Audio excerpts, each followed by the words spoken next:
সেটা হলো যে দেখুন যে নাস্তিকরা এই যে সারাক্ষণ এই যে আমাদের হুজুরদের পিছনে লেগে আছে, সারাক্ষণ তারা হুজুররা কত খারাপ, তারা কত অসভ্য, কত বর্বর, এই সমস্ত বিষয় নিয়ে সারাক্ষণ তারা লেগে আছে। যদি কোনো মাদ্রাসাতে অথবা মসজিদে এই যে হুজুররা যদি বলাৎকার করে মানে ওই যে বাচ্চা কাচ্চা আছে না, শিশুদের বাচ্চা কাচ্চা আছে, তো দেখা যায় যে সেক্ষেত্রে অনেক ইমানদার বান্দাও এসে হুজুরকে ধরে গলায় জুতার মালা টালা দিয়ে তারপরে পিটায় পিটায় পুলিশের কাছে দেয়, ফেসবুকে এনে তার ছবি দেয়। এইভাবে এই যে আলেমদের যারা নাকি ইসলামের ধ্বজাধারী তাদেরকে এইভাবে যে তারা অপমান লাঞ্ছিত করে, এইটা কি তারা আসলে ঠিক কাজ করে? কারণ হচ্ছে হুজুররা যে খুব একটা অন্যায় কাজ করে বিষয়টা তো সেরকম না। এখন আপনারা বলবেন এইটা আমি এবার কি বলছি? না ভাই, আমি তো আর নিজের থেকে কথা বলি না, আপনারা জানেন যে আমি দলিল ছাড়া কথা বলি না। তো এখনই আপনাদেরকে একটা সুন্দর দলিল দেখাবো, একেবারে সহি সহি হাদিস থেকে। আপনারা যদি সেটা পড়েন এবং যদি শুনেন তাহলে দেখবেন যে আমি যেটা বলছি মোটেও কোনো খারাপ কিছু বলছি না। তো আসুন কথা না বাড়িয়ে আমরা মূল বিষয়ে চলে যাই, কি বলেন? এখানে সুন্দর কিছু কথা নিশ্চয়ই আপনাদের যাদের মোবাইল ইউজ করেন অথবা যারা ল্যাপটপ ইউজ করেন ফুটে উঠছে, আপনারা দেখুন পর্দায়, সেখানে লেখা আছে সাবি রহমাতুল্লাহ বলে এবং আবু জাফর রহমাতুল্লাহ বলেন, যদি কেউ কোনো বালকের সঙ্গে সমকামে লিপ্ত হয় তবে তার মা তার জন্য শাদী করা হারাম হয়ে যাবে। কি বুঝলেন? যদি কোনো ওই যে ছোট বালকের সাথে যদি সমকামে লিপ্ত হয় তাহলে কি হবে? ওই বালকের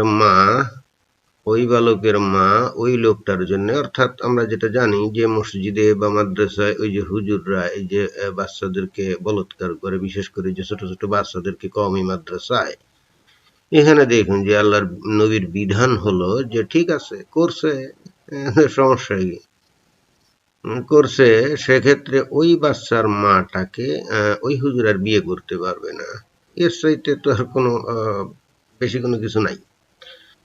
দেখুন যে এখানে এটার শাস্তি কি এগুলা নাই, অন্য কোথাও আছে কি না সেটা গবেষণার বিষয়। তবে আসলে যে শাস্তি হওয়ার কথা না সেটা কিন্তু বোঝা যায়, কারণ যদি শাস্তি হয়, তাকে যদি হত্যা করা হয়, পাথর ছুঁড়ে মারা হয়, তাহলে তো পরে বিয়ের আর বিষয় থাকে না, তাই না? যে যে এই ধরনের সমকামে লিপ্ত হবে, যদি শাস্তি হয় এরকম যে পাথর ছুঁড়ে হত্যা করো অথবা 10 তলা ছাদ থেকে ফেলে দিয়ে হত্যা করো, তো তাই যদি হত্যার বিয়ে করার কোনো বিষয় থাকে না। কিন্তু এখানে দেখুন যে বলছে যে তবে তার মা তার জন্য শাদী করা হারাম হয়ে যাবে। তার মানে কি? তার মানে সে তো বেঁচে থাকবে, তাই তো? তার মানে যদি শাস্তি থাকেও হালকা পাতলা, হালকা পাতলা, মারাত্মক কিছু না, খুব মানে বিশাল কোনো কিছু না, জীবন মানে মৃত্যুদণ্ড তো নাই। মৃত্যুদণ্ড হলে তো পরে আবার তোর বিয়ে শাদীর বিষয়ের প্রসঙ্গ আসে না। আপনি তো একটা লোককে তো ওই কল্লা ফেলে দিয়ে তারপরে বলতে পারেন না যে এরপর ওরে শুলে চড়ায় হত্যা করো, এটা কোনো কথা হলো? আপনি তো প্রথমে কল্লা ফেলে দিলে তো এমনি মরে গেল, পরে তো শুলে চড়ানোর তো কোনো অর্থ হয় না, তাই না? তো এখানে যদি বাচ্চাদেরকে বলাৎকার করলে এটা যদি শাস্তি, আমি যদি ব্যভিচার জেনা ইত্যাদি বলে যদি আমি বলি যে এটা পাথর ছুঁড়ে হত্যা করো অথবা কল্লা কাটো, তাহলে তো পরবর্তীতে তার বিয়ে শাদীর তো কোনো প্রসঙ্গ বা বিষয় থাকে না, তাই না? তো যেহেতু এখানে বলা হচ্ছে যে পরে ওই বাচ্চার মাকে সে আর বিয়ে করতে পারবে না, তার মানে আর যাই শাস্তি হোক মৃত্যুদণ্ড না, ইহাতে কোনো সন্দেহ নাই। এখন আপনারা বলবেন যে আমি কি এটা বানিয়ে বানিয়ে লিখে এখানে পোস্ট করলাম কিনা, কারণ আমি তো কোনো রেফারেন্স কিন্তু এখনো দেই নেই, তাই না? হ্যাঁ, এখন এবার একটু রেফারেন্স দেখা যাক। তো আমরা এখন একটা কাজ করি, যাদের ল্যাপটপ আছে হাদিত BD.com, আপনারা জানেন যে এখানে দুনিয়ার সমস্ত হাদিসের বাংলা পাওয়া যায়, আবার যাদের মোবাইল ফোন আছে তারা অ্যাপ ডাউনলোড করে নিতে পারেন। তো আমরা সেখানে চলে গেলাম, এখানে যে দেখুন যে হাদিস নম্বর হলো 4734, এইটা হলো সহি বুখারি ইসলামিক ফাউন্ডেশন থেকে প্রকাশিত। অধ্যায় হলো ৫৪, বিয়ে শাদী অধ্যায়। হাদিস নম্বর হলো ৪৭৩৪। অনেক বড় একটা হাদিস, অনেক বড়, অনেক বড়।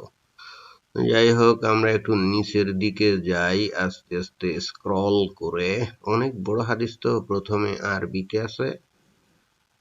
আরবিতে আর আমরা বুঝি টুঝি না, সুতরাং আমরা বাংলাতে চলে যাই, দেখি সেখানে কি লেখা আছে। সেখানে কি লেখা আছে। আমরা এখন বিশাল জিনিস আবিষ্কারের নেশায় মত্ত। আমরা আস্তে আস্তে যাই, একটু ধৈর্য ধরতে হবে। ভালো জিনিস পাইতে গেলে তো ধৈর্য ধারণ করতে হবে। দেখুন এখানে লেখা আছে, সাবি রহমতুল্লাহ এবং আবু জাফর রহমতুল্লাহ বলেন, যদি কোনো ব্যক্তি বালকের সঙ্গে সমকামে লিপ্ত হয়, তবে তার মা তার জন্য শাদী করা হারাম হয়ে যাবে। দেখছেন কত সুন্দরভাবে লেখা আছে। যাই হোক, দেখতে অসুবিধা হচ্ছে তো আপনাদের, অনেক ছোট একটু জুম করি যাতে আপনাদের কষ্ট না হয়। আমরা তো নিজেরা ইচ্ছে করে দেখবেন না, আবার দেখালে বলবেন তুমি নিজে বানিয়ে বানিয়ে লিখে এই সমস্ত দেখাচ্ছ। না ভাই, আমরা নিজেরা কোনো কিছুই বানিয়ে টানিয়ে লিখি না। আপনারা তো দেখতেছেন না, এই জন্য কষ্ট করতে হয়। আমাদের অনেক কাজ আছে, তা ফেলেও শুধুমাত্র আপনাদের দেখানোর জন্য একটু করতে হয়। দেখুন, জুম করে যে বড় করে দেখলাম, আশা করি এখন আপনারা দেখতে পেয়েছেন। এবং পরে এখানে আবার বলছে, কেউ যদি শাশুড়ির সঙ্গে যৌন সঙ্গম করে তাহলে তার স্ত্রী হারাম হয় না। তার মানে শাশুড়ির সাথে যৌন সঙ্গম করলেও মনে হয় শাস্তির কোনো বিষয় আশায় নাই। থাকলে মানে ভাত তো ছুঁড়ে হত্যা থাকলে তো আর ওর স্ত্রী হারাম হালাল হওয়ার বিষয়টা তো অপ্রাসঙ্গিক হয়ে যায়, তাই না? এইবার আমরা ওই পুরা হাদিসটা পড়ি, তবে তার আগে বলি যে এখন আশা করি যে যে সমস্ত নাস্তিক সারাক্ষণ আমাদের হুজুরদের পিছনে লেগে আছে, তাদের গালে একটা চপেটাঘাত করা যাবে। এতদিন যে তারা এই যে হুজুরদের নিয়ে নানা রকম অপমানসূচক কথাবার্তা বলতো, তাদেরকে অসভ্য বলতো, বর্বর বলতো, এখন এখন তো এই সমস্ত নাস্তিক টাস্তিকদের তো আর পাত্তা দেওয়ার দরকার নেই, কারণ দলিল তো পাওয়া গেছে। দলিল পাওয়া গেলে তো আর কোনো সমস্যা নেই, এখন তো হুজুরের দলিল দেখাতে পারবে। তো এখানে বিশাল হাদিস, আমি পুরোটা কি পড়বো, দেখি কতটুকু পড়া যায়। হালকা পাতলা পড়ি, আপনারা নিজেরা পড়ে নিবেন। এখানে আনাস বলেছেন এই কথাটার দ্বারা কি কোনো ব্যক্তি বাদীকে তার স্বামী থেকে তালাক নিয়ে পরে ব্যবহার করে তাহলে দোষ নাই। আর কত কথা। আচ্ছা, যাই হোক, পরে কি লেখা, তোমাদের জন্য তোমাদের মায়েদের শাদী করা হারাম করা হয়েছে। দেখুন তো যে কি ভয়ঙ্কর কথা। একেবারে কড়া নির্দেশ, এই ধরনের কোনো কাজ করা যাবে না। নিজের মা বোন এই সমস্ত হারাম। তবে তবে এখানে বলছে, আব্দুল্লাহ ইবনে জাফর রহমতুল্লাহ একসাথে হযরত আলীর স্ত্রী ও কন্যাকে শাদী বন্ধনে আবদ্ধ করেন। তবে ব্র্যাকেটে লেখা তারা উভয়ে সৎ মা সৎ কন্যা ছিল। তার মানে সৎ কন্যা আর সৎ মা তাদের একসঙ্গে বিয়ে করা যাবে। ইবনে সিরিন বলেন, এতে দোষের কিছুই নেই। গুড। কিন্তু হাসান বসরি প্রথমত এই মত পছন্দ করেনি, কিন্তু পরে বলেন এতে দোষের কিছু না। হ্যাঁ, কি দোষের, কি দোষের তো কোনো কিছু নাই। ঠিক আছে, অসুবিধে কি, মার কন্যা হোক, তারা সৎ মা সৎ কন্যা, দেখতে শুনতে ভালো হলে অসুবিধা কি। নবী তো আর আমাদের জন্য অনেক দয়ালু ছিল, উনি তো আমাদের অসুবিধা অসুবিধা বুঝতেন। এখানে পরে আছে, কিন্তু হাসান ইবন আলী, মানে আলীর যে ছেলে হাসান, ওই যে আমরা হাসান হোসেন, যে একই রাতে দুই চাচাতো বোনকে একই সাথে শাদী করেন, মানে দুই বোনকে একই সাথে বিয়ে করছে। তবে চাচাতো বোনকে বলতেছে, আপন বোন না। যাই হোক, একটাতে হতো না, একসঙ্গে দুইটা। ওহ, একসঙ্গে দুইটাও করা যাবে, সমস্যা নাই। জাবির ইবন জায়েদ সম্পর্কচ্ছেদের আশঙ্কায় এটা মাকরুহ মনে করেছেন, কিন্তু এটা হারাম নয়। যেমন আল্লাহ তাআলা বলেন, এসব ছাড়া আর যত মেয়ে-লোক রয়েছে তা তোমাদের জন্য হালাল করে দেয়া হয়েছে। আবার এখানে বলছে যে ইবনে আব্বাস বলেন, যদি কেউ তার শালীর সাথে অবৈধ যৌন মিলন করে তবে তার স্ত্রী তার জন্য হারাম হয়ে যায় না। যাক, শালীর সাথে অনেকে আছে না, শালী আছে বেশ দেখতে শুনতে, হ্যাঁ, অনেক দুলাভাই তো আবার, হ্যাঁ, ভালোই চরিত্রবান, শালীরে দেখলে মাথা খারাপ হয়ে যায়, তো অসুবিধা নাই। যদি এখানে বলছে অবৈধ মিলন করলে, যৌন মিলন করলে স্ত্রী হারাম হয়ে যাবে না, তার মানে এখানেও মারাত্মক মানে মারাত্মক কোনো শাস্তি আছে বলে মনে হচ্ছে না। যদি মনে করেন যে এটাকে জেনা বা ব্যভিচার সাব্যস্ত করে যদি পাথর ছুঁড়ে হত্যার বিধান হতো বা কল্লা কাটা, তাহলে তো আর পরে স্ত্রী হারাম হালাল হওয়ার তো বিষয় থাকে না। মানে সে যদি মরেই যায়, পরে তার স্ত্রী হারাম নাকি হালাল, এইটা তো ফালতু কথা হয়ে যায়, তাই না? সুতরাং যাদের শালি আছে ভালো দেখতে শুনতে, মনে হয় সমস্যা নাই এখান থেকে দলিল নিয়ে, কারণ ইবনে আব্বাসের বলা হাদিস তো। সুতরাং এটাকে তুচ্ছ-তাচ্ছিল্য করার কোনো সুযোগ নাই। তারপরে এরপরে ওই যে সেই যেটা নিয়ে প্রথমেই কথা বলছিলাম, সেটা হলো যে শাবি রহমতুল্লাহ এবং আবু জাফর রহমতুল্লাহ বলেন, যদি কেউ কোনো বালকের সঙ্গে সমকামে লিপ্ত হয় তবে তার মাতার জন্য শাদী করা হারাম হয়ে যাবে, যেটা নাকি আমি প্রথমেই দেখিয়েছিলাম সেটা এখানে।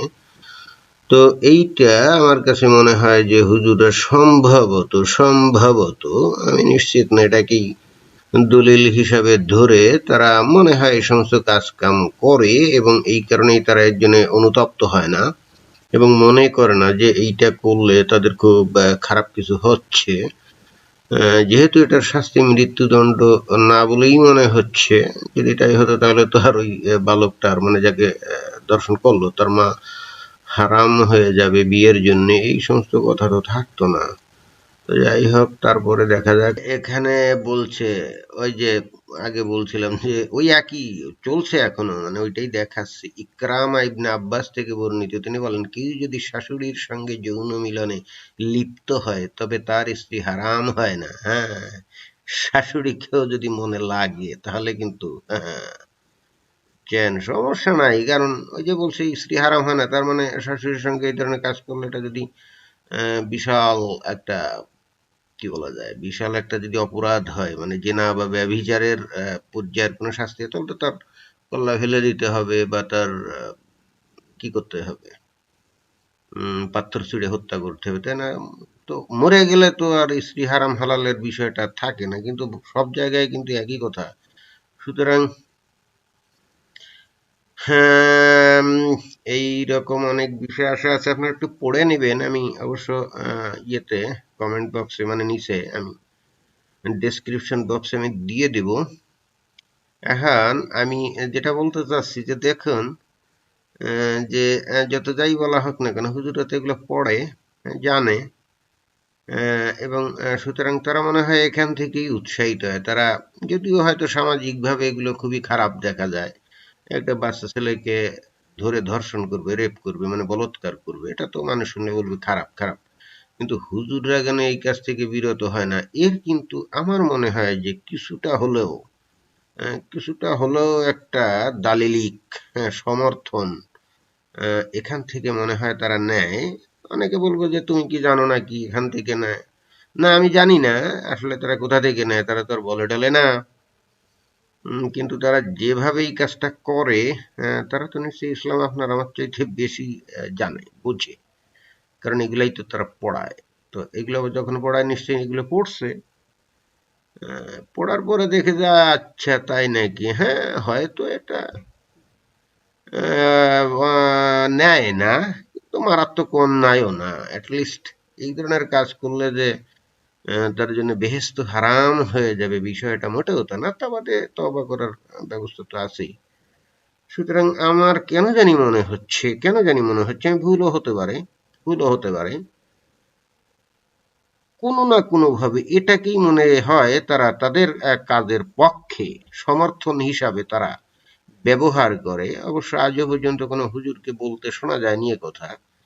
আহ, কারণ এটা বলতে কেন শোনা যায়নি, তার কারণ হচ্ছে তারা জানে যে এই সমস্ত কথা বললে মানুষের মধ্যে অবিশ্বাস বেড়ে যাবে, কারণ মানে মনে করবে তাই নাকি, এর মধ্যে এইসব আছে, তাহলে তো এটা আবার কিসের সত্য ধর্ম? এটা এই ধরনের প্রশ্ন উত্থাপিত হতে পারে। সুতরাং তারা এই জন্য তাদেরকে যতই অপমান করা হোক, গলায় জুতার মালা দিয়ে রাস্তায় ঘোরানো হোক হুজুরদেরকে, অথবা পিটানো হোক, কিন্তু তারা এই বিষয়টা প্রকাশ করে না।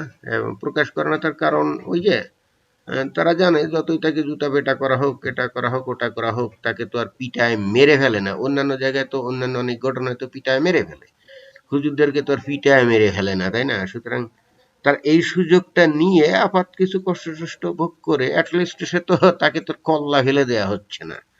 সুতরাং সেই জন্য সম্ভবত এটা নিয়ে অত মাথা ঘামায় না। তো যাই হোক, এটাই ছিল আজকের বক্তব্য। তো আমি, যারা নাস্তিক কাফের আসো, সাবধান হয়ে যাও ভবিষ্যতে। এই সমস্ত বিষয় নিয়ে ফালতু ফেসাল আর তোমাদেরকে যেন আমি করতে না দেখি।